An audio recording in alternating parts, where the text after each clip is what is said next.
नमस्कार, मी कीर्ती गायकवाड. स्वागत आहे आपलं आय न्यूज 28 मध्ये. चला तर मग जाणून घेऊयात महाराष्ट्रातल्या ताज्या घडामोडी. खापा येथे ड्रायव्हर एकता दिवस संपन्न. सावनेर तालुक्यातील खापा येथे कल्याण संघ भारत शाखा खापा यांच्या वतीने संत पतिराम महाराजवाडी येथे ड्रायव्हर एकता दिवस साजरा करण्यात आला. यावेळी वरिष्ठ ड्रायव्हर यांचा सत्कार सुद्धा करण्यात आला. यावेळी प्रमुख पाहुण्यांनी ड्रायव्हर विषयी आपापले मनोगत व्यक्त केले. या कार्यक्रमाला प्रमुख अतिथी म्हणून खापा शाखा प्रमुख मंगेश खैरकर प्रामुख्याने उपस्थित होते.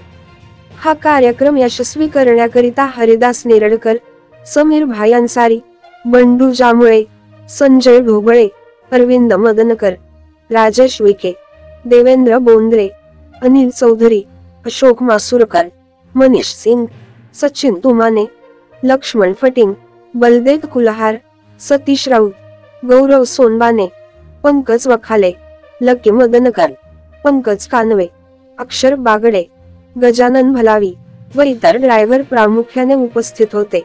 कार्यक्रमाची सांगता महाभोजन देऊन करण्यात आली. प्रतिनिधी पुरुषोत्तम नागपूरकर, सावनेर तालुकाची रिपोर्ट.